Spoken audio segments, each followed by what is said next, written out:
Hi there, this is Justin Krane, certified financial planner, professional, and founder of Krane Financial Solutions. Welcome to Money You Got This. How can you be congruent with your money? How? By making financial decisions that align with your values. I love that. Totally, right? Krane Financial is an SEC-registered investment advisor. However, such registration does not imply a certain level of skill or training, and no inference to the contrary should be made. A copy of our current written disclosure statement discussing our advisory services and fees is available upon request. Information contained herein is for informational and illustrative purposes only, and general in nature. It should not be considered specific financial planning or investment advice, or a recommendation to buy or sell any type of securities or other investment products. What's up, everybody? This is Justin Krane running Money You Got This. This show is brought to you by Krane Financial Solutions. We offer financial planning and investment management services to business owners and help them with both their business and personal money. So guess what? It's time to merge your money with your life. And I have someone today who I've known about for a long time. I've recently spoken with her. She's pretty cool. Wait till you hear her story. The one and only Dr. Emily Letran. How are you? Oh, I'm doing well. Thank you. Thank you so much for having me on your show. It's really an honor. Thank you. Thank you very much. I'm psyched you're listening to the show. I want to give you this free report, 3 things multimillionaires do to grow their wealth. Just go to coolmoneyshow.com to grab it. That's coolmoneyshow.com to grab it. Thanks. So let's get right into it. The Renaissance refugee, from refugee to Renaissance. You could be the Renaissance woman refugee, but yeah. You're a dentist, you're a high performance coach. You're going to tell us all about that, and I'll read your bio. But what is that all about? Well, it actually is a book title of my first book. And one of my business coach then, he came up with a term. He said, you did so much, you changed your life so much. So he thought about that word Renaissance. So he goes, okay, we're going to go from refugee to Renaissance woman. And so in short, my story is I was born in Vietnam back in the late 60s, so right during the Vietnam War. And, growing up, we live in the city. So every night watching TV and seeing bombings and, dead bodies and a lot of propaganda.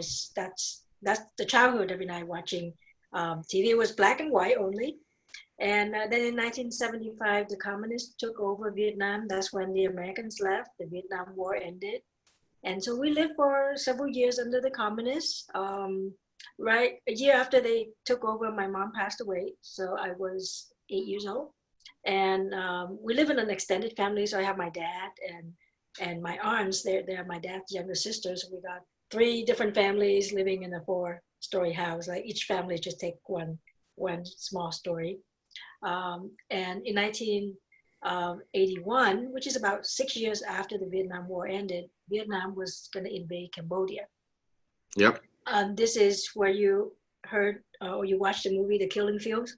Yeah. Where the Pol Pot would kill off their people. The Vietnamese they invaded it. So they were basically drafting young men to go to war. And my aunt didn't want her kid to go through that, and so she was going to escape. She was taking my older brother, 2 cousins, and her 2 kids. And I wasn't, I'm not going to be drafted because I'm a girl, but my dad told me, you're the oldest girl in the family, you're going to have to go and help your aunt. So I left the country with my aunt back in 1981. I left my dad and 2 younger siblings back home. Oh my God. Yeah, I was 13 years old. So in 13, you leave Vietnam, your father and your siblings, and you come to the U.S.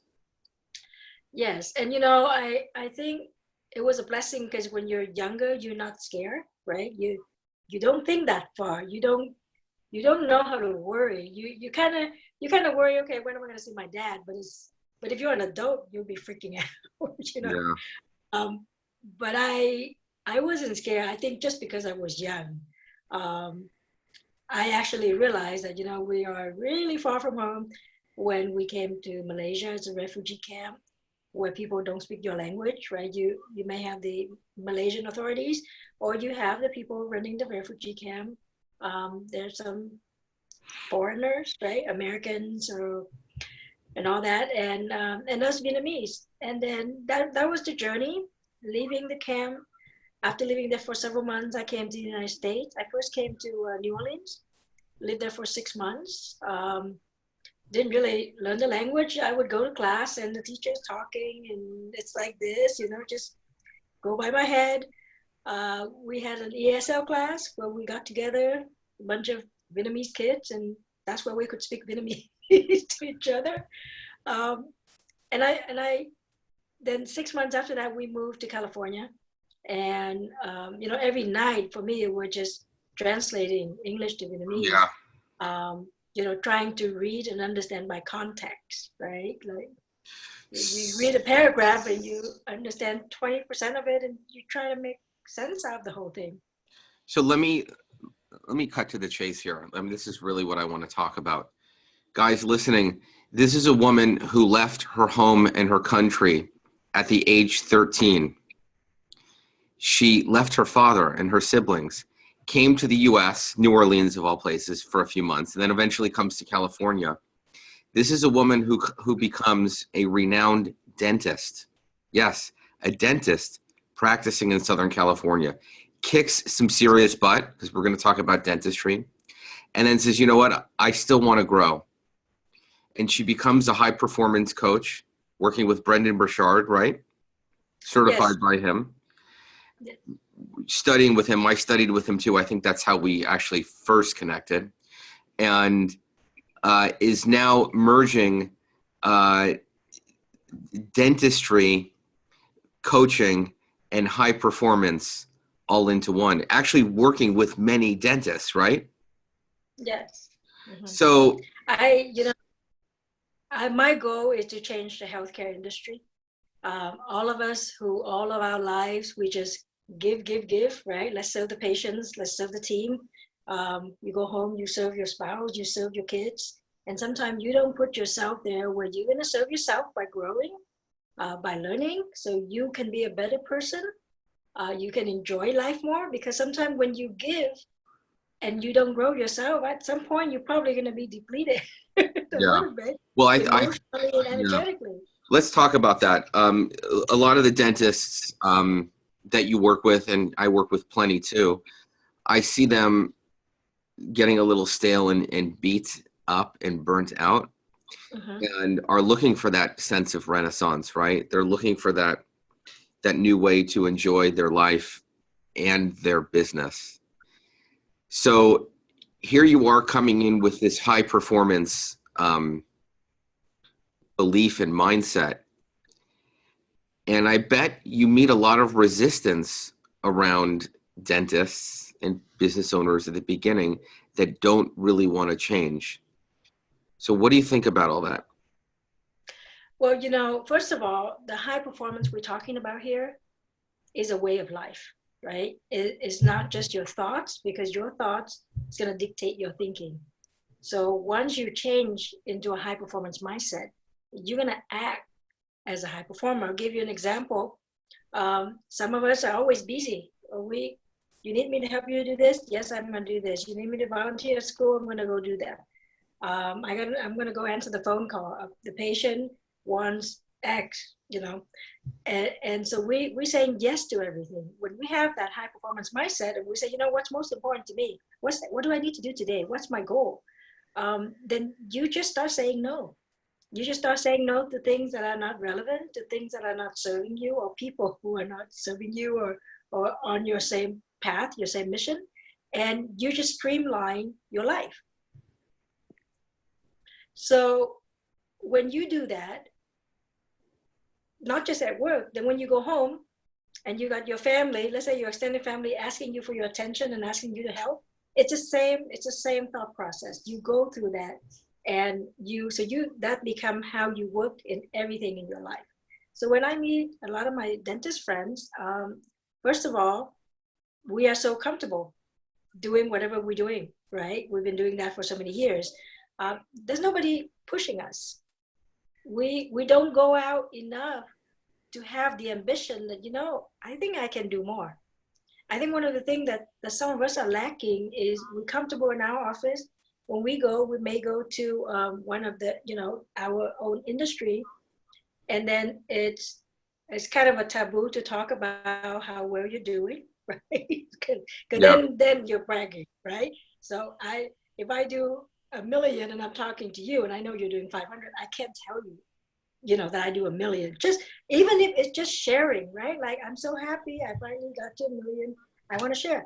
But if I'm in the right room with a bunch of doctors, or maybe people not even in the same industry, and we are talking about money and a higher mark as kind of ambition, how much more can you do? And if you have more money, what are you going to do with the money? You may just give it to philanthropy. You may just go on a lot of dental mission. You don't have to work as hard in your office, and you can follow some other passion.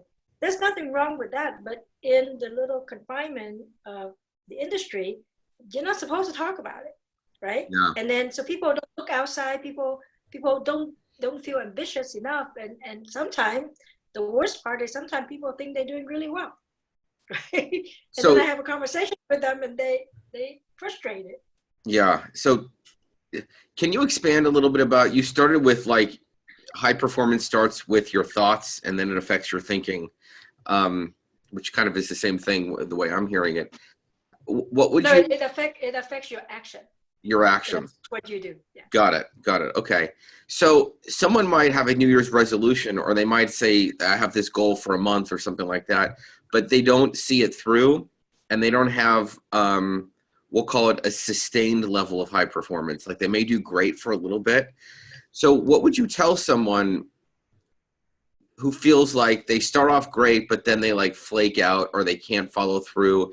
And I also see a lot with business owners and dentists, like when you have a new initiative, it might not happen overnight, the results. It might take a year or 18 months. So what role does sustained high performance have for a business owner, and how does it affect their profits? Well, I think the first thing you need to have is have that clarity. Like, why do you want to be a high performer? For example, for me, I want to be a high performer because I want to create impact. Mm-hmm. I can touch the lives of people, say in Australia, if I'm coaching somebody in Australia, right? Or on the East Coast, I'm in California, I can touch that person's life by helping that person change and have a better life for himself or herself. And then in that sense, they can affect their family. So for me, that's one of the reasons, right? To create impact. For somebody else, it could be, you know what? I want to create a legacy for my family, for my kids. Or somebody else may say, I want to be proud. I want to be on top of my game. I want to be known as the top in the industry. That can, everybody have a different goal. So you need to be very clear why you want it. Because I think the problem is when you're not clear and you're just listening to, oh, everybody's doing that, let me go do that. And then you get to a challenge, then you don't have a reason to go on. Yeah. Because you didn't have a reason. A very, very good point is yeah. You have to have a reason why you want to be a high performer and what the result of that would actually do for you or your legacy or the people around you. Right. So you must ask questions that you work with your clients, and I gotta believe that half of them are like, I don't know. They might not know. They might just be. So what would you say to someone that's like, I don't know, I'm just doing my job, I'm just seeing patients? Right. So somebody say that to me, right? And then I would say, do you think that's, for example, let's say you tell me that, I would say, do you think that's good enough for your life as a legacy? Do you think that's all you want to do for the rest of your life, just to be good enough? Do you think you can do more so you can help even more people? Because, for example, let's say if you do $1 million a year, and if you can go another 100,000, and let's say that 100,000 is pure profit, if you imagine taking that 100,000 and let's say you go and you donate to a cause. Let's say you go and you donate it to oral cancer, right? Oral Cancer Cause, which is the organization started by Linda Miles and her partner. I'm blanking out the name right now. But how much good would that do with that 100,000, which was your profit? Because if you don't think about doing more and being more than just yourself, then and you're happy with that, then I'm going to leave you happy with that. My job is to ask the questions where you have to get stirred up a little bit and say, okay, is it really all I want, or do I want more? And if you want more, why do you want more? Okay, I got to go deeper on this. This is great. So someone says, like, I know I mean, you have your own foundation providing dental care Yes. to veterans and families that come from, disadvantaged backgrounds. You even give a free dentistry day. You've got a foundation. You raise money, mobile dental stuff. I mean, it's just awesome, right? So you've got some really, really good stuff going on. And someone who you might coach might uncover those goals that they have, but they do it for like a month or two, and then they either stop working with you or it's 5 months later and they're doing the same thing. How do you keep someone going for a long time? How does someone stay invigorated and goal driven and impact driven, if that's even a word? Right. Well, I think, once you have that goal, then you should know if you're there yet. There was a picture on Facebook the other day, something like, at the end, everything's going to be okay. And then they say, if it's not okay, it's not at the end, you know? Oh my God, So, I love that. Yeah, it's kind of like a cartoon or whatever like that. But my point is, if I say, so for example, one of my goals, and I share with people, is I want to be a world famous philanthropist, right? And then they go, well, why do you have to be world famous? You can just be a philanthropist. And I said, because when I'm world famous, I can ask more people to do more good, right? When a lot more people know me, I can ask them to do more things, and we can create that kind of a movement. So that would be my goal. So let's say I go and I try to raise, let's say $20,000, and I'm short of that. And then I do the next thing and I try to raise an amount of money and I'm short of that. But I know that I haven't got to my goal, right? So that goal need to be kind of a burning desire. And it has to be, when it's a burning desire, it has to be personal. It has to be in alignment with your value, right? Because some people, like I said, there are so many people I talk to, I want to have $1 million practice. Why? I don't know. Yeah, Well, exactly. why don't you want a $3 million practice or a $10 million practice? So they just kind of go with the flow and they just say whatever everybody else is saying, right? If you are always striving to be better, then I would say you don't have a limit. You don't have to stop at $1 million. And if you make more money, if you're rich, there's nothing to, you don't have to feel bad about it, because it all depends on what are you going to do with that money, right? You could be helping the community. You could be, I don't know, build schools. I come from a third world country, so that's always one of the things in the back of my mind, to go back and build schools. If you're not from that background, you could be helping, let's say, arts program, right? One of my daughter, one of her friends, the family is very well off, and they're the ones that are donating to all, the Natural Science Museum, those kind of museum. Yeah. You come in and you this big plaque, Yeah. and it's from that family. That's all about impact, and it's beyond you. It's beyond, I want to have a good life. I want to be able to go to vacation. So you have to figure out what you're passionate about and how much more do you want to do. And I think if you're clear with that, you can really ask yourself every day, every week, every month, am I doing better? Am I getting closer to my goal? Because if you're not there yet, then you keep on going. And if you kind of forget about it, then that's where a coach or a consultant come in and say, hey, you said you wanted to do this. Yeah, no, yeah. I mean, I got to believe that a lot of what you're doing is holding people accountable to what they're saying they want, but they just, either they can't get out of their own way, or they're not quite sure how to do it. Accountability has got to be a big part. I mean, yes, it's advice. I understand that, but there must be a fair amount of accountability. There is, but I think a bigger part of that is, like one thing that I've been touching on in the past few days coaching clients is courage.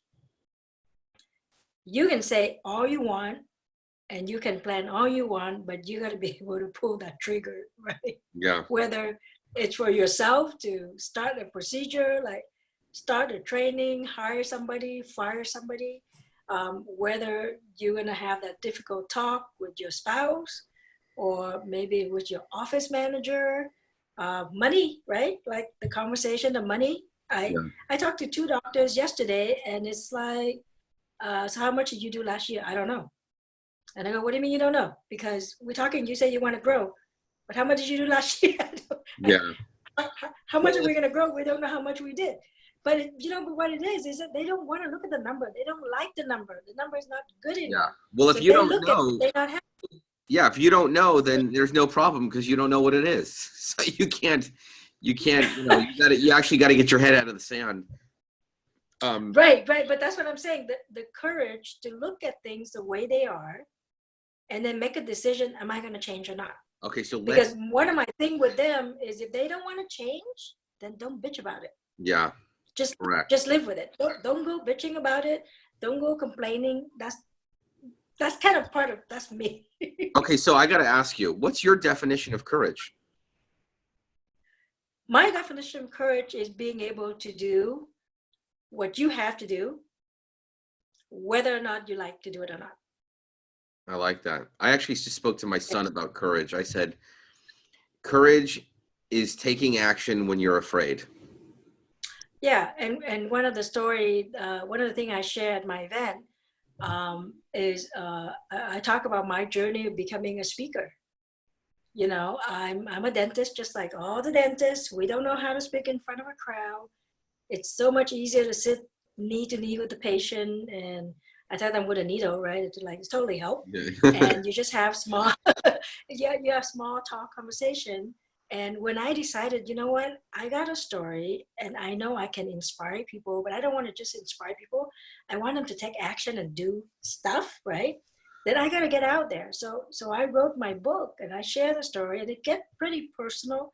And then I get on stage, and I don't like to be on stage because that's not where I come from. English is not even my first language, right? But I get on stage, and when opportunity comes up, I take the opportunity because I just feel, I'm so blessed that there's an opportunity there for me. I got to go for it, right? So my second time talking on stage was on a TEDx stage. Mm-hmm. And I was just freaking out, right? But I know this is important.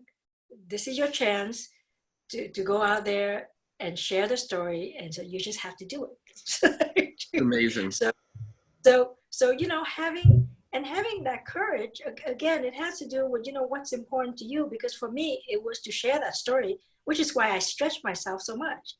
And now, like if I'm talking to some of the doctors and they say, oh, I want to be a speaker. I say, it's not going to be easy, and you need to treat it just like you treat, let's say, learning how to use a laser. You got to put in the time, you got to put in the training, and that's how you can get to where you want faster and get good results. Okay, so I love that. I loved the fact that just courage, like you come here not speaking the language. Let me just read off. Okay. Phi Beta Kappa, UC Riverside, graduated UCLA School of Dentistry with the Dean's Apollonian Scholarship, Masters of Science in Oral Biology at UCLA, general practice residency at Loma Linda. I'm in the Rancho Los Amigos Medical Center. All of these things you've done, pure courage. I love it. I think this is super cool. Now, I got to switch directions because I saw you speak about some of this and write about it. And I know it's a problem for a lot of business owners, in particular dentists, is time management and working with other people in respect of time management. So why do business owners have problems managing their time, and what can they do about it? Well, I think the very first thing is they're not clear on what's most important. I talk about how many people have a to-do list. Everybody raise a hand. How many people have a not to-do list? And they're looking at me like, what? Right? And because they have a list full of to-do lists, and I bet you 90% of that you can delegate. But they are so good. They're the boss. They're the owner. They got to do it all. They got to check everything off. They need to make sure everybody else is accountable. And the next thing you know, they're not keeping themselves accountable, right? They're the one breaking their own appointment with themselves. If you say, I need to take time to, let's say, meditate, they're the one that skip over it. If they say they need to take time to go to the gym, they're the one that skip the gym because they want to stay and they want to be controlling over people. So they try to take on too many things, and a lot of them can be delegated. Anything I tell them, anything that you do repeatedly, there's a very good chance that you should delegate that. That's the number one thing. And number two thing is lacking trust, right? Yeah. You have to trust your team because they actually know a fair amount if you actually train them right, right? So when you trust them, then you will be able to delegate and let them support you. A lot of people don't trust their team. They trust it, but then they hold back certain things. So again, it becomes you're just tied up with the practice. You're tied up with what you're doing, and you just can't go anywhere. You can't get anywhere. You can't take time off to learn and develop yourself. This is an exercise that I ask people to do. You write down every day what you do. Like let's say you write down 10 things, okay? I get up, I check my email, I check my Facebook, I do whatever, and then I see patients. You write down the list, and then next, you read all the items, and then you put a check mark next to the one that directly produces money. And then take a look at that list. So everybody happily wrote down the long list. And when it comes time to do the check mark, they didn't have that many check marks. Yeah. Because some of those were administrative tasks, right? But they want to do it, but they don't have to do it. And so I tell them, so your job is to only do the one with the check marks. Yeah. But what if the one with the check marks you can actually delegate? So I said I did that exercise, and even the dentistry part, I can delegate it to my associate. So I actually don't have to do anything. I mean, not like that, but I can totally delegate everything. Yeah, I love the delegating. I love the clarity. I like the list of what's important. What I find myself, I'm just speaking, I know I delegate, I'd say a fair amount, but I also don't delegate a fair amount. And if I'm happy making what I'm making, then I can do the same thing. But if I'm not happy making what I'm making or advancing or progressing or growing, then something's got to change. I either need to delegate more, I either need to raise my prices or somehow be more productive with the time that I'm making. I'm one of those people at times that's like, you know what? I'll just do it. That's my thinking. I'll just do it. Rather than delegate it to my assistant, by the time I delegate it to her, I'm going to have to teach her it. I could just do it myself. It'll take the same time. But what I forget is that if I delegate it to her and teach her how to do it the first time, the next time it happens, she'll just know how to do it. And she won't have to interrupt me. Right. So I'll give you an example. Yeah. I have this product, right, from GKIC, which is one of the company I work with, and it's called Marketing in a Box. So every month it comes to your office. It has a newsletter. It has pre-written email. It has postcard. It has a marketing calendar. It has tips on how to do marketing, right? And it actually has a list of delegation. So, like this task was given to John on this day, and did John finish it? And know, and the reason it's like that is because we all know, all of our business owners and dentists included, we just hawk everything. We want to do everything. We want to check everything. The idea of the box is to give it to somebody else and get them to do it, right? Of course, you spot checks. Hey, did you actually do this? Let me just take a look at that. But the idea is not to get one more box of stuff to do, right? And you can automate it because it comes every month, and your staff can just do it for you. So even something simple like that. Here's a thing. Just go give it to someone to do it. They have problem delegating. They wanna read through it. Let me try it first. And I go, why do you have to try it first? my kid does. you know, For sure. you want to customize it. I'm just going to have my kids do it, because we're thinking too much. But then sometimes we're thinking too much because we don't know that good enough is good enough, Yeah. right? Well, so much of Yeah. what you've been talking about today is really around mindset and what goes on between our ears. And I think that's the key. I mean, we all are doing different things in life and in business, but so much is involved in our approach to how we think and what we do. So I can't thank you enough. I love the mindset stuff. I mean, I could eat it up, chew it up, read it all day long. Where can people go to find out more about you, like the Renaissance super woman, woman extraordinaire? Well, first I have a gift for people, joining us in this interview. They can go to howtotrainyourpatient.com. How to train your patient.com. Yeah, it's kind of like how to train your dragon. Okay. But this is how to train your patients.com. They can go there and download an ebook, and it's going to address an issue that we all have, like how to get the patient to show up on time, how to get the patient to pay you, how to get the patient to refer to you, your practice management things.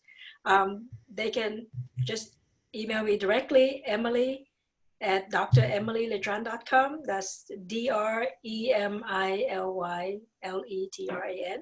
We'll put that in the show notes. Yeah. They can go to my website. My website is dremilyletran.com. I have some other ebooks on there. I have some online courses on there.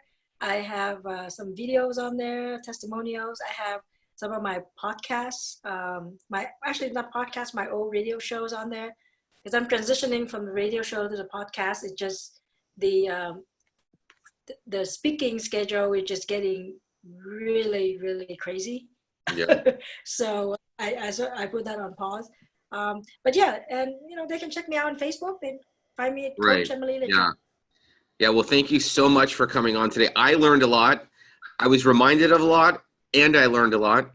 So, everybody go to Dr. Emily Letran's website. We'll put all the URLs and notes up there. And thank you so much for coming on. Thank you.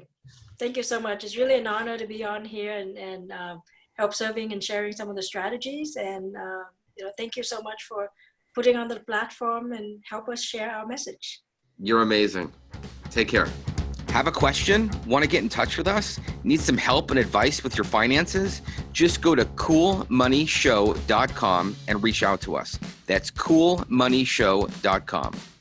Krane Financial Solutions is an SEC-registered investment advisor. However, such registration does not imply a certain level of skill or training, and no inference to the contrary should be made. A copy of our current written disclosure statement discussing our advisory services and fees is available upon request. Information contained herein is for informational and illustrative purposes only and general in nature. It should not be considered specific financial planning or investment advice, or a recommendation to buy or sell any type of securities or other investment products. No investment decision should be made based solely on any information provided herein. We do not provide legal, accounting, or tax services. We recommend that all investors seek out the services of competent professionals in any of the aforementioned areas. Certain information provided has been obtained from third-party sources that we believe reliable. However, it's not been independently verified and is not guaranteed.